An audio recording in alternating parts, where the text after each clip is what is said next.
Support for Faith on Trial and Iowa Catholic Radio provided in part by Imogene Ingredients.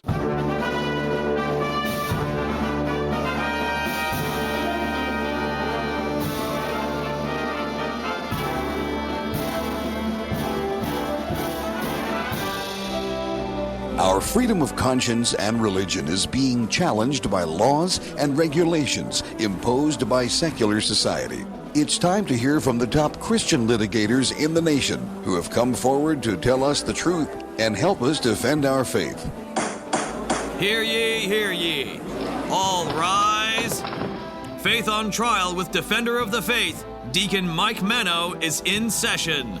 Welcome once again to Faith on Trial. We examine the influence of law and society on people of faith. I'm Deacon Mike Mano, your host, and I'm here in the studio with Gina Knoll, our lovely and talented co-host. How are you, Gina? I'm glad to be here, Deacon Mike. Haven't seen you since the big affair we had the other night at the country club. Yeah, it was very nice to get together with the staff and supporters of Iowa Catholic Radio. And to hear about the new stations that are coming online was very nice. Some big plans here at Iowa Catholic Radio. And what's the umbrella company called? Is it that goes St. Gabriel's? Oh, yeah. Okay. So yeah, it's great that they're getting some more transponders and more stations in a wider area. Yeah, that's going to be good. And I'm hearing bells. Where's that? I don't know. Okay. So anyway, it's nice, and of course that's going to come, I think, shortly after we're off the air, and should remind people that we have 2 more episodes after this one before Gina and I slip into retirement. Yeah. Or early retirement. And take a look at maybe doing a different format. So. Yeah, that's what we're talking about. That's right. So talk a little bit more about that on our last show, which is we will be taping on the 19th. So find out a little bit more. Yeah, stay tuned. Right. Because we may be leaving the air, but it's not the end of us. Right. You know, we're like a bad penny. We're just going to keep coming back and back and back. So as we wait during the Advent season, we also anticipate the wrapping up a 11 or 13-year run of this Something like that, yeah. It scares me every time I look at it. I've got 3 books. Like a binder? Notebooks, binders that has these things in it, the little sheets we use for every show. For our guests and our topics. I can literally go back and find out who the guest was on any given day. That's neat. Yeah. So speaking of our lineup and our show notes, who do we have today? Well, we have Julianne Fleischer, who is with the Advocates for Faith and Freedom. We've had them on a lot recently. There's not a very big outfit, but they do a lot of work out on the West Coast. And I just saw Julianne last night on the Fox Nightly News, where she was appearing talking about one of these cases that she's working on. She's working on a number of them. But anyway, this has to deal with 2 high school students who are seeking to keep biological males out of women's games. Okay? Mm-hmm. And they have a T-shirt that they're wearing, and it says, "Save Girls Sports." And they are now forbidden to wear that on school. That'll be interesting. I feel like we've had cases like that before when we were in the midst of the Black Lives Matters or campaign. It is certainly, students have First Amendment rights. Absolutely. So it'll be interesting to hear how that case is going. Tinker versus Des Moines School That's District, right. yes. All the way to the Supreme Court. All the way to Supreme Court, and the students won. And so anyway, nobody's... And we're still fighting that battle 30, 40, 50 years later. But now it's not the battle of the peaceniks. It's a battle against religious and conservative thought. Mm-hmm. And that's what the difference is right now. So it's still speech. It's still speech, and it's still protected by the Constitution. Keisha Russell, who is a senior counsel with First Liberty, is going to join us, and she's going to talk about a New York City school district that's denying a student group recognition to have a Bible club. Again, another constitutional problem. We're going to talk to her about that. Last time I think we had her on was right after she had testified to the Senate on a particular Supreme Court nominee. And so it'd be nice to Catch up with her. Yeah, Right, that's right. great to have her back. Do you have a prayer to open us up with? I do. I have a prayer for peace today. In the name of the Father, and the Son, and the Holy Spirit. Amen. God of peace, bring your peace to our violent world. Peace in the hearts of all men and women, and peace among the nations of this earth. Turn to your way of love those hearts and minds that are consumed with hatred. Strengthen us all in hope, and give us the wisdom and courage to work tirelessly for a world where true peace and love reign among the nations and in the hearts of all. Amen. Amen. Thank you very much, Gina. We'll be right back with our first guest right after these messages. You're listening to Faith on Trial on the Iowa Catholic Radio Network.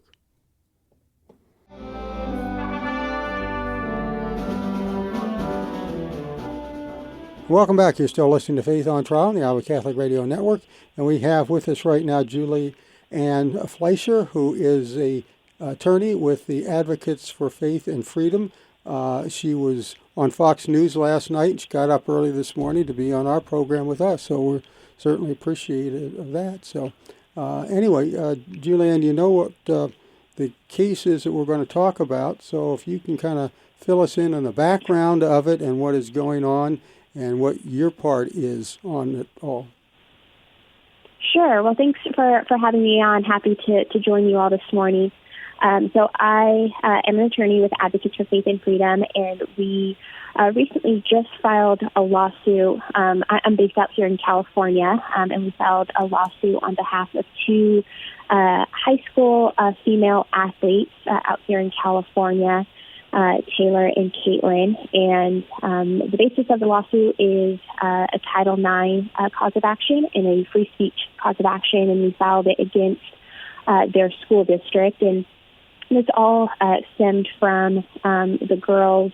They are cross-country athletes, and this past summer, a biological male transferred from another school in the district and transferred to the girls' high school and was placed on the girls' cross-country team. And Taylor, one of my clients, she was on the varsity cross-country team. And in order to make space for this biological male, the athletic director removed Taylor from the girls' varsity top 7 cross-country team and placed this biological male on the varsity team.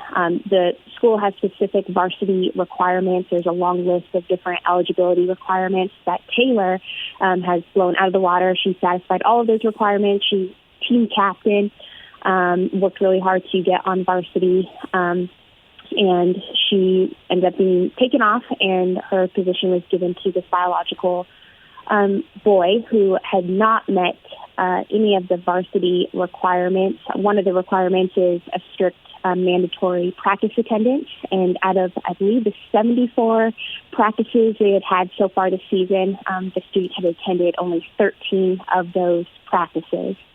And so as a result of Taylor being taken off of the varsity team, she lost the opportunity to compete at a really important cross-country race where college scouts go and often do college recruiting. And scholarships as well. And scholarships, that's right. And so Taylor, unfortunately, did not get to compete on the varsity team. And so following that incident, Taylor and one of her other athletes, Caitlin, they wore shirts to their cross-country practice, and the front of the shirt said, "Save Girls Sports," and the back of the shirt said, "It's common sense, XX does not equal XY." And when they showed up to practice, the athletic director pulled the girls aside and said that their shirts, the messages on their shirts, created a hostile environment, and that they needed to remove their shirts or hide the messages on the shirts. And when the girls very respectfully asked, what about the message is hostile, the athletic director responded by saying that the messages would be analogous to a student wearing a swastika in front of a Jewish student. And she told the girls that they needed to go change their shirts. And so the girls complied. and they ended up going home telling their parents. And so their parents contacted the administration, and the principal, in writing, once again affirmed the athletic director's comparison and said that this message, Save Girls Sports, was analogous to a student wearing a swastika in front of a Jewish student. So apparently, I was going to say, apparently it violated their concept of DEI as well. Yes, that's right. It's a really appalling, comparison. It's also very dangerous when you have an administration, school district officials that are making that comparison, a comparison between a message that's promoting equality and fairness to a symbol that represented the genocide of millions of Jews. It's really, there's no words for that. It's appalling. I don't know how much we have to worry about, since the last person that was accused of being a Nazi was just elected president of the United States. But that's another topic. Let's talk about Title IX. What is Title IX for? Yeah, and I didn't realize high schools were covered by the Title IX provisions. That's right. So Title IX is a federal provision that came out actually in the 70s, but it was drafted and intended to actually protect women and female athletes, and so specifically in the educational context. Title IX applies in the educational context, and so it requires government entities, they cannot discriminate on the basis of sex. And so when it comes to the academic environment, and specifically as it relates to Taylor and Caitlin, their school district cannot discriminate based upon Taylor and Caitlin's sex. And so our position, specifically the Title IX issue, is here the school district treated a transgender student more favorably than Taylor, who is a biological female. And so, like I mentioned, there is a number of varsity eligibility requirements.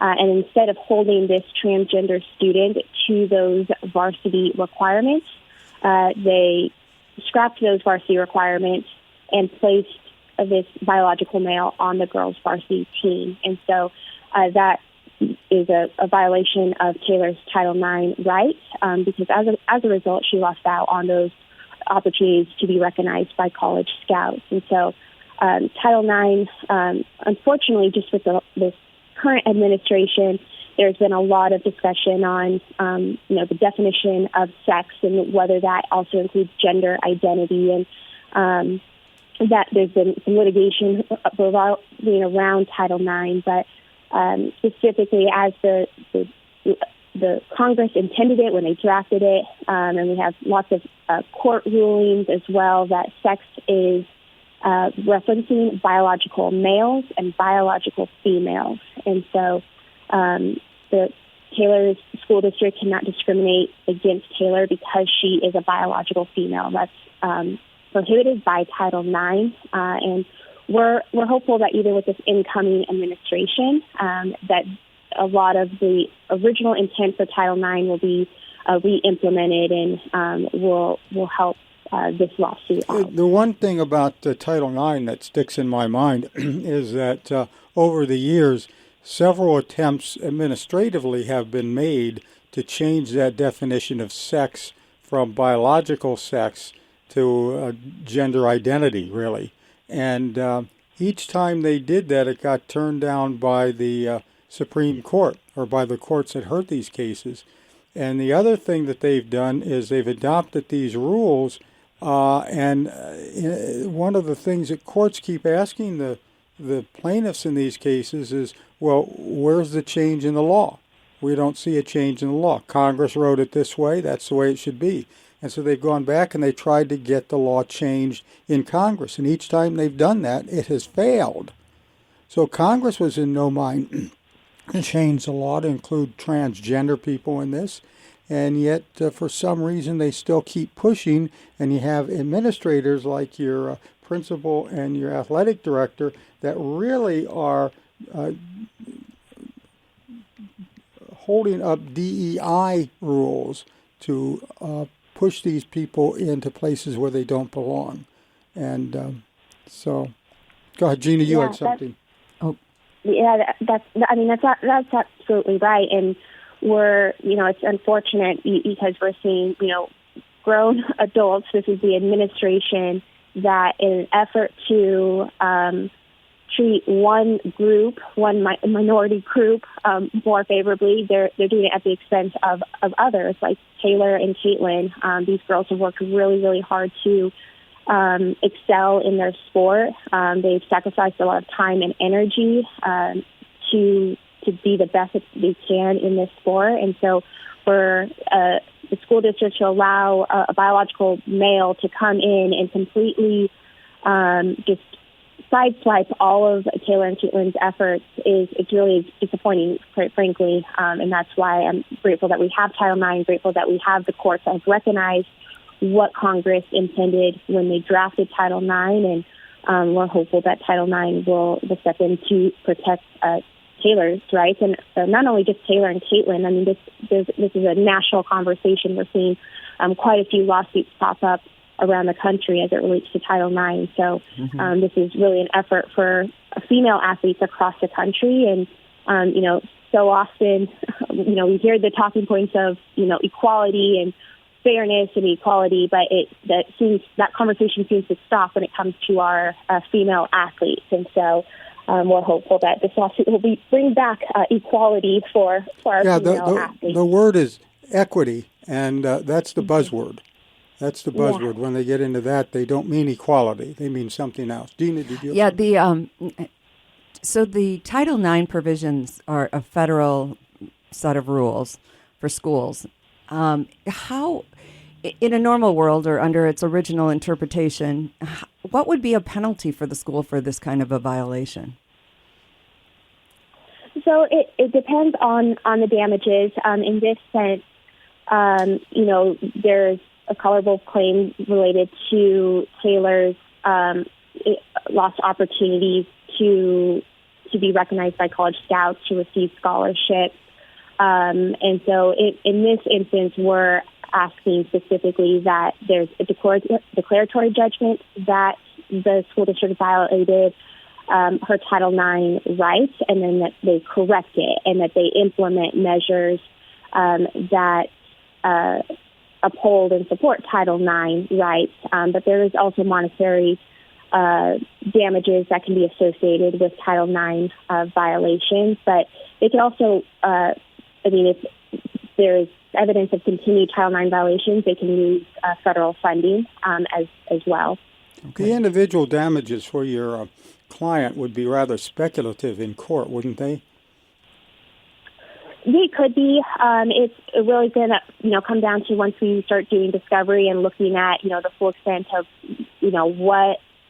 what happens at these types of competitions in which College Scouts are there, and the full scope of that. A lot of it is going to come out during discovery. But more so, and I know for my client, what is most important is that she's treated fairly moving forward. So she has worked really hard to be on varsity, so allow her to continue to be on varsity. What's interesting is after she was removed from varsity and she was replaced by this biological boy, Taylor's parents filed a Title IX complaint with the school district, and a couple weeks later, Taylor was reinstated to the varsity team.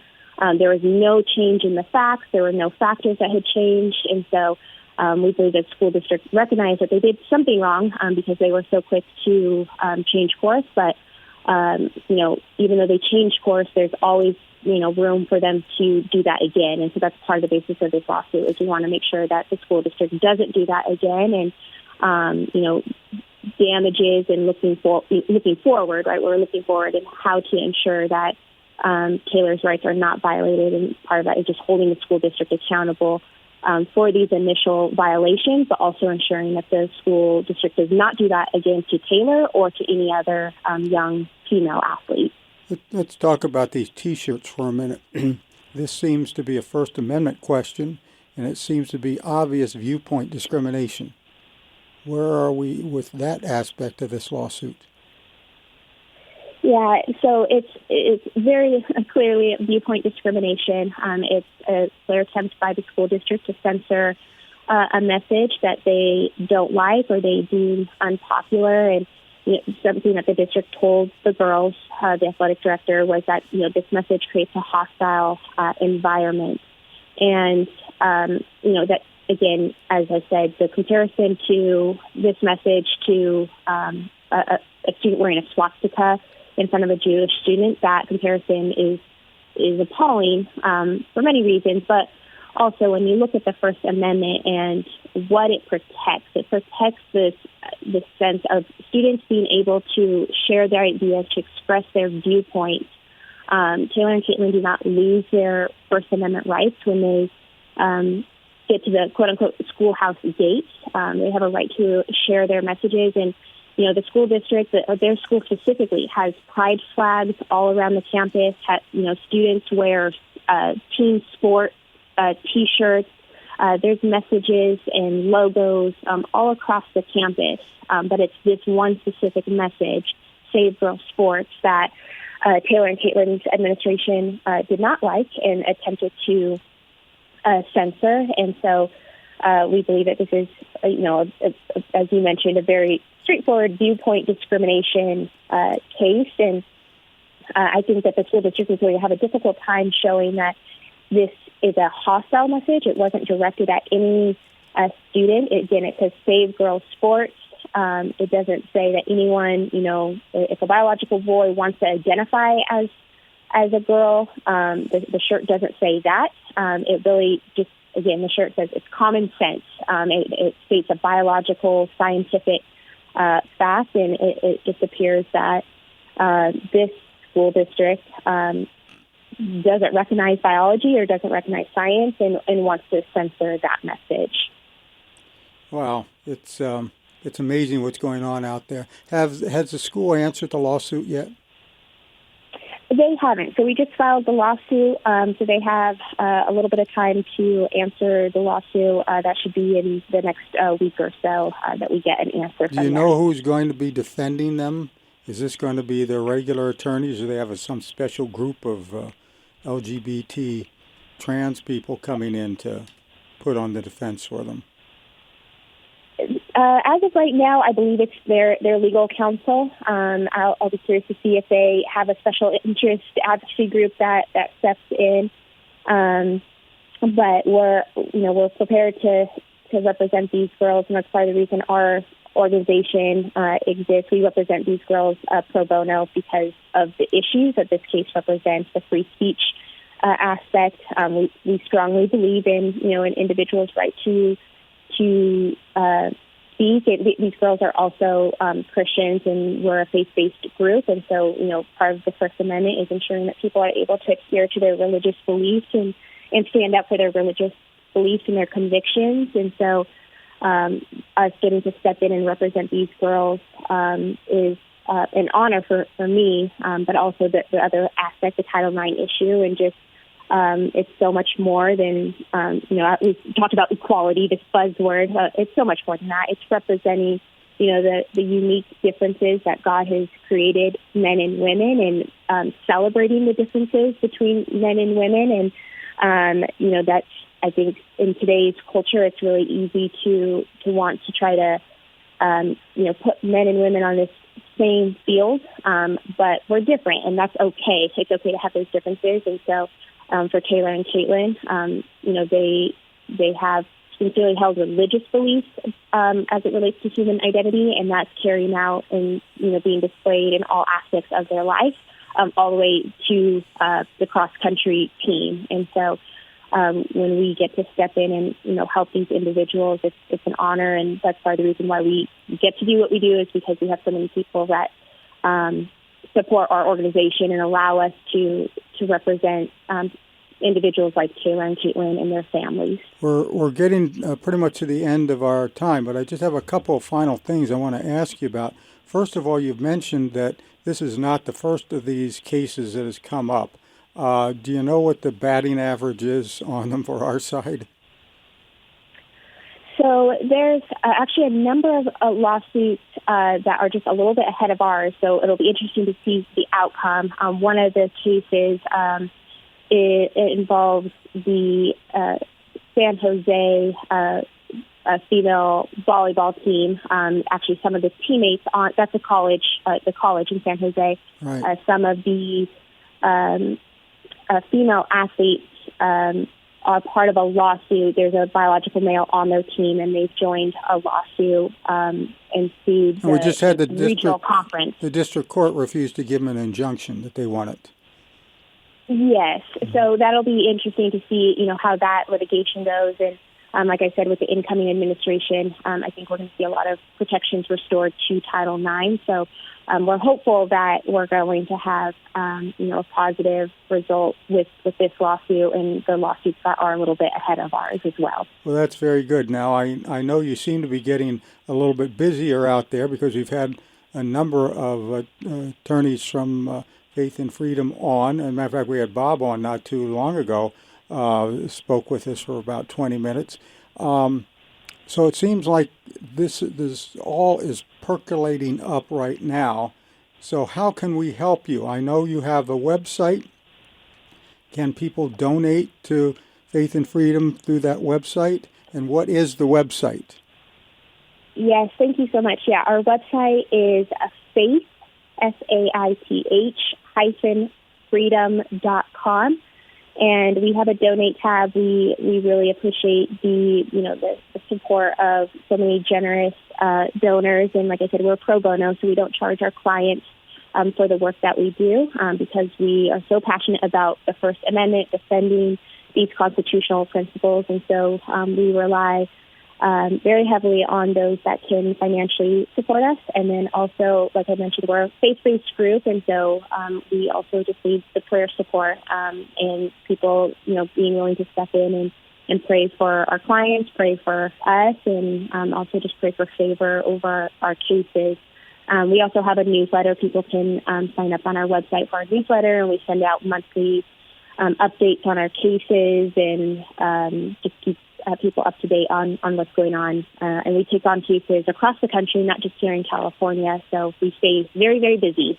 So you'll come to West Des Moines to defend us if we get into trouble here. Yeah, we can. All right. I want to thank you very much for joining us today, Julianne. We certainly appreciate it. We wish you well with this case and all the others that you're working on.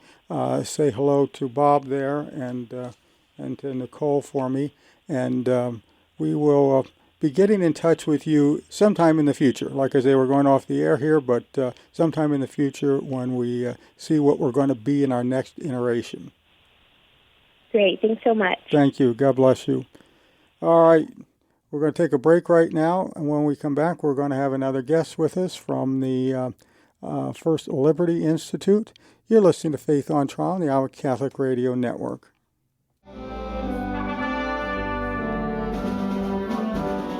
And we're back. You're still listening to Faith on Trial on the Iowa Catholic Radio Network. We have with us right now Keisha Toni Russell, who is a senior counsel with First Liberty Institute. And Keisha, welcome to the program.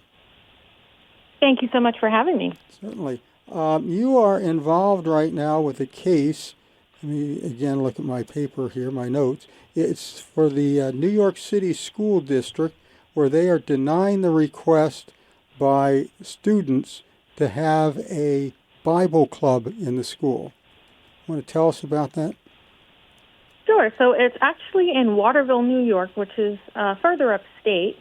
And that school district, they have a middle school, high school, is denying our client, Elijah, the opportunity to start a Bible club, even though they have other, extracurricular clubs. And, the law says that they must allow this club if they have other extracurricular clubs. So if you want, I can go through a little bit about what the law says on that. Well, let's talk about that when we find out what the school did to these people. Okay.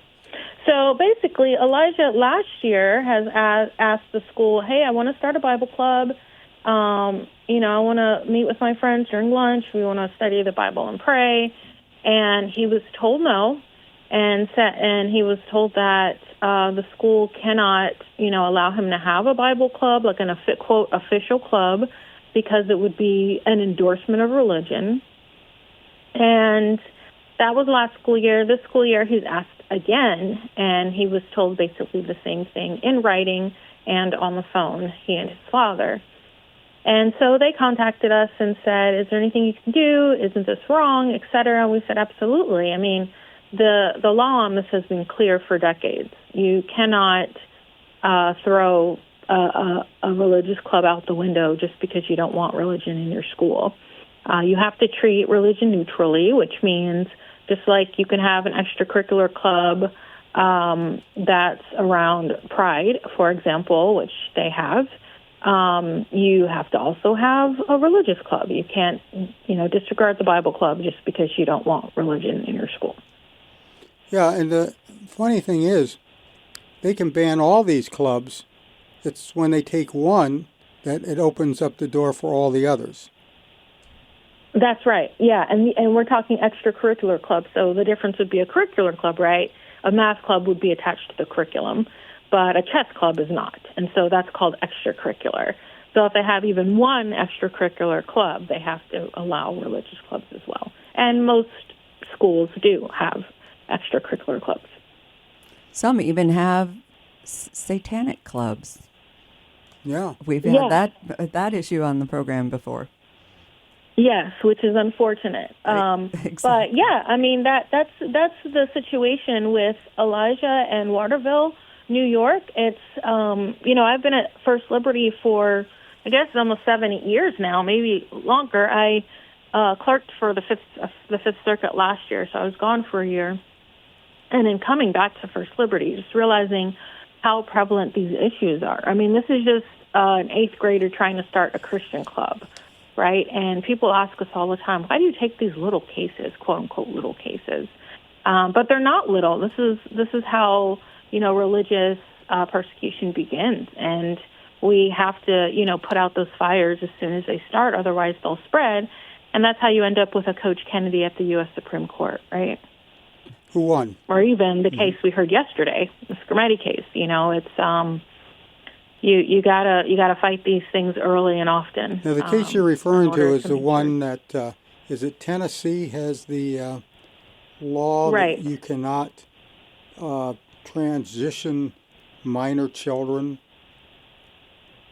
Yeah. So in First Liberty Institute, my firm, you can see that the case about Elijah and Waterville on our website at firstliberty.org.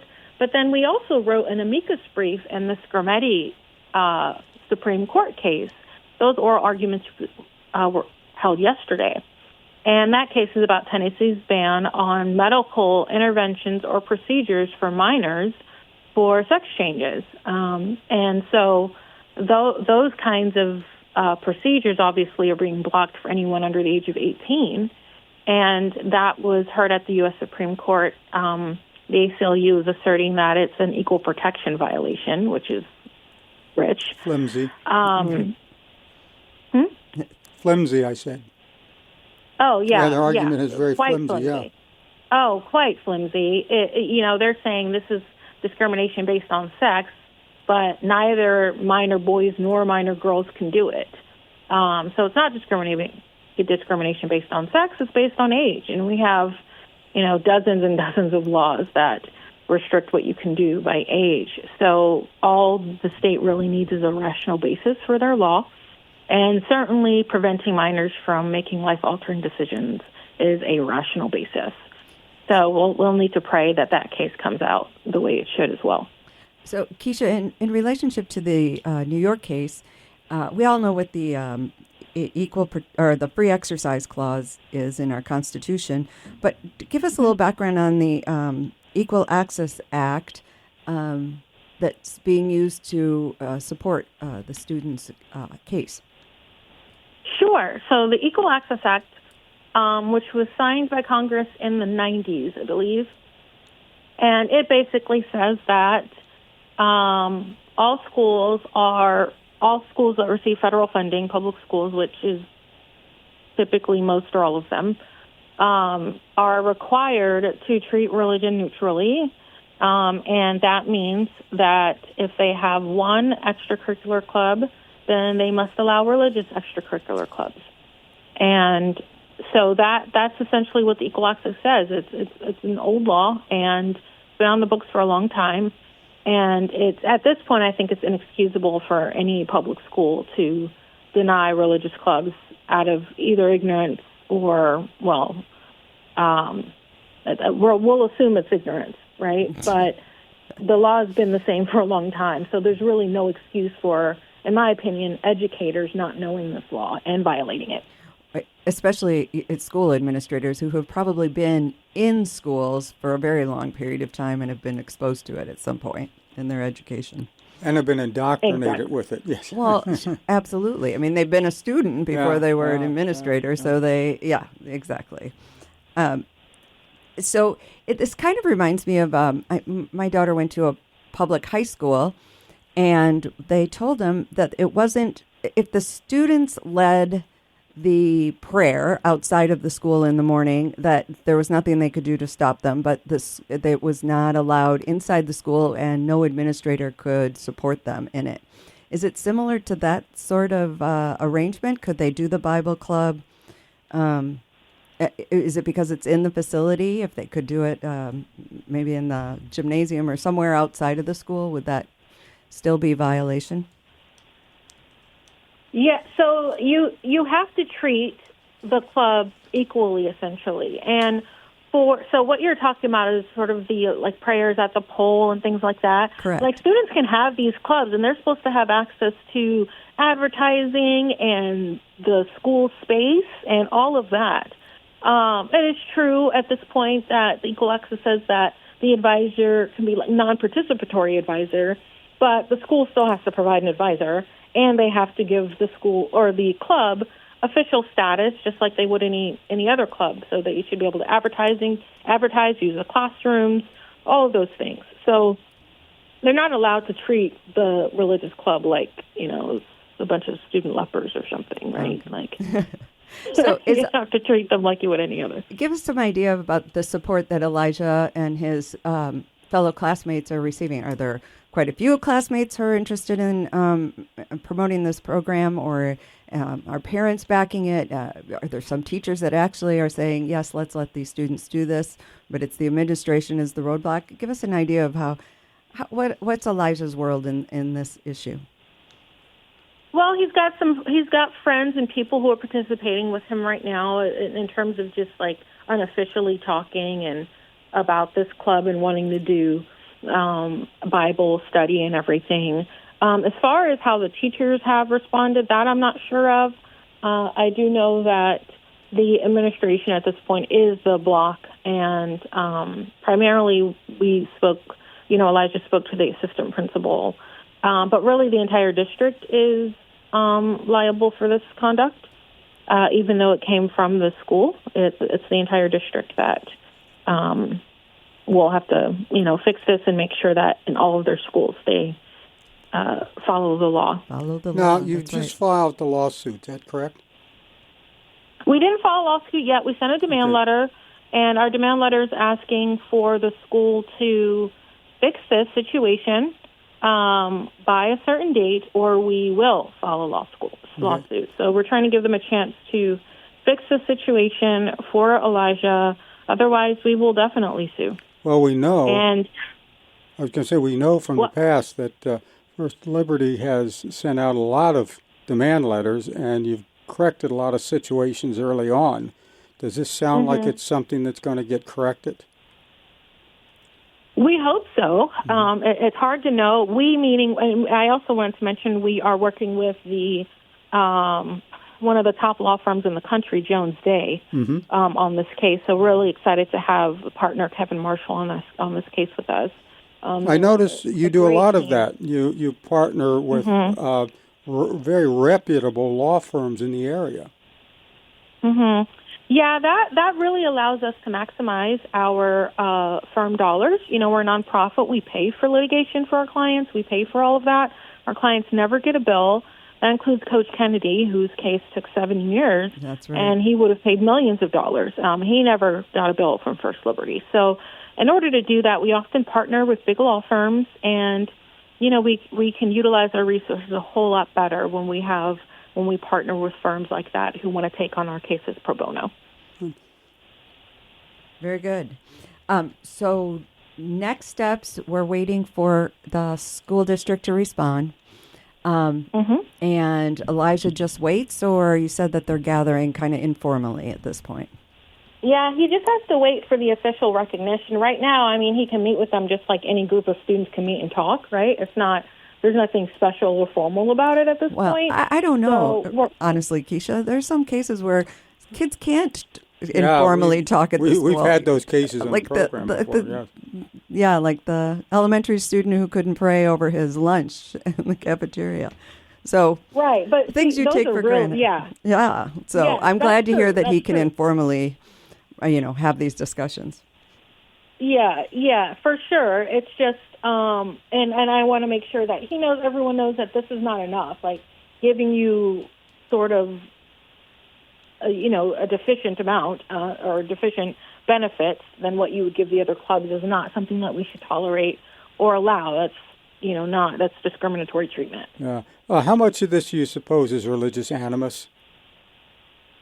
I guess I've been doing this for a little while now, and I can tell you that in the beginning I used to always enter these cases just assuming that the school districts just didn't know any better or they were ignorant.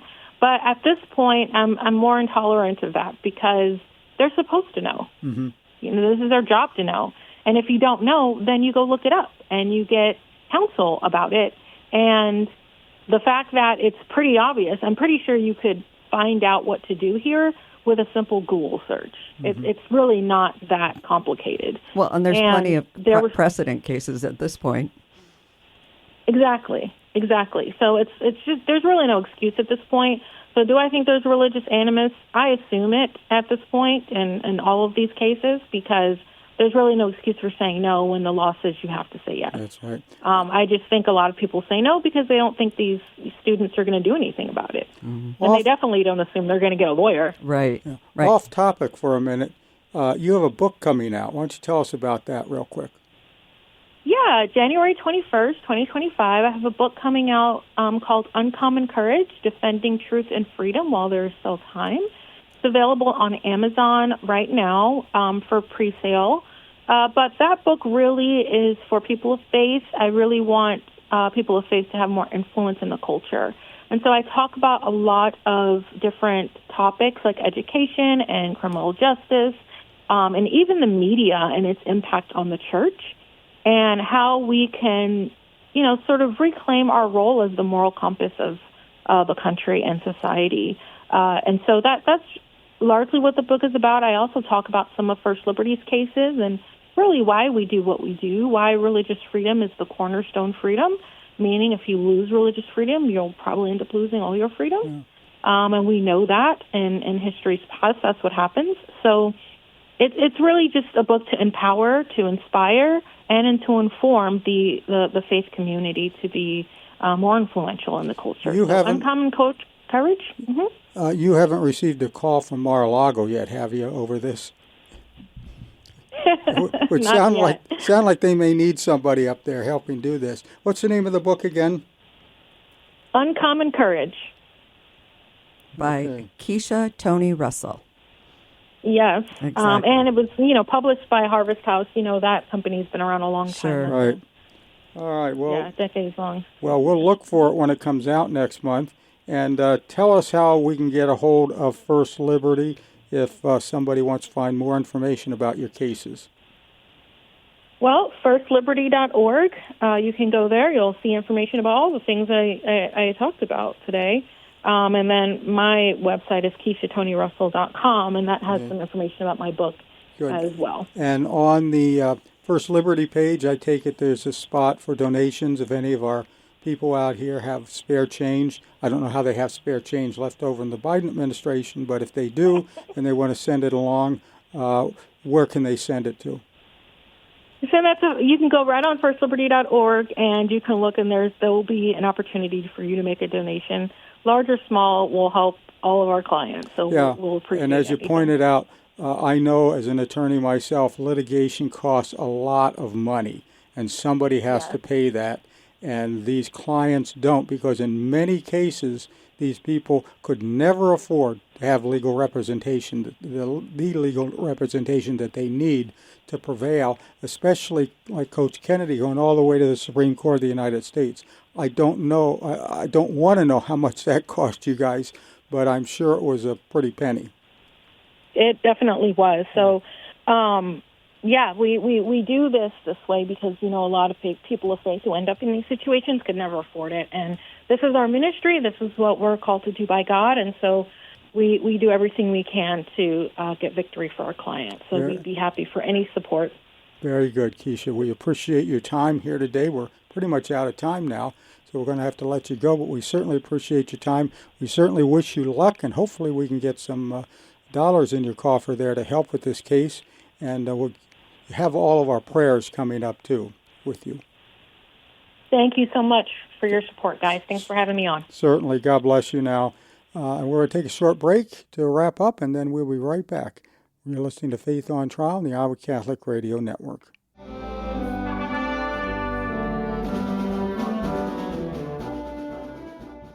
And we're back. You're still listening to Faith on Trial on the Iowa Catholic Radio Network.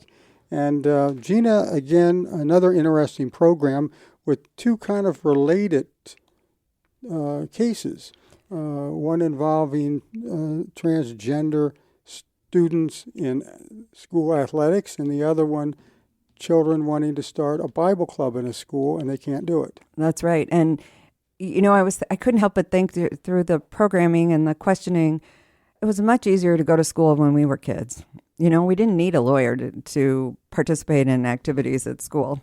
I had nuns. They were enough. Well, and they spoke the truth, right? God bless them. We didn't have any trouble there. We didn't always like them at the time, but boy, do we miss those. That's right. Old nuns. Yeah, that's right. Things would be different if the nuns were teaching in the schools right now. I think so. I think that happens some places in the country, that they still have small enclaves of convents and nuns that teach, and those kids are very blessed.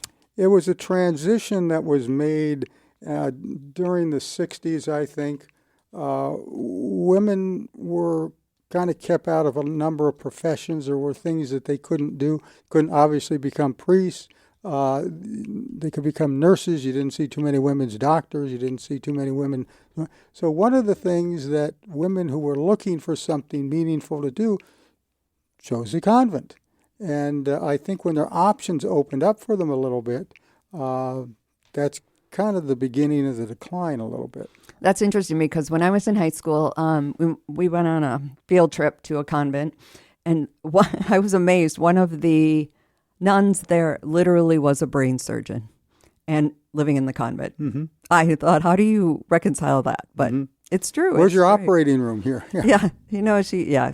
She practiced at the local hospital, but she was amazing. Mm-hmm. So I don't think it's a one and nothing proposition. No, it's not, and I wish we still had more people that were doing it. Well, right. Because there are other. It's not often offered as an option to our like when you go to college prep or career assessments. That's not one of the things that usually pops up. And one of the things that worries me is it's always college prep. There are a lot of people that would do better other places. Trade schools and things like that, and you can make a good living. That's becoming more popular, You can make a good living doing other things. You don't have to have that 4-year degree. And this is coming from somebody who spent years teaching college. Yeah, well, and has a number of degrees himself, so. Yeah. Anyway. I took a lot of schools' reputations down with me when I graduated there, so I don't know. Oh, God anyway, it's about time for our Defender's Prayer. St. Michael the Archangel, defend us in battle, be our protection against the wickedness and snares of the devil. May God rebuke whom we humbly pray, and do thou, Prince of the heavenly host, by the power of God, thrust into hell Satan and all the evil spirits who prowl about the world, seeking the ruin of souls. Amen. That's it. We're done for this week. We'll be back again next week with one of our final shows. And until then, make sure you go to church and take your kids. Our freedom of conscience and religion is being challenged by laws and regulations imposed by secular society. Faith on Trial with Defender of the Faith, Deacon Mike Mano. Faith on Trial on Iowa Catholic Radio, iowacatholicradio.com, and the Iowa Catholic Radio app. Support for Faith on Trial and Iowa Catholic Radio provided in part by Imogene Ingredients.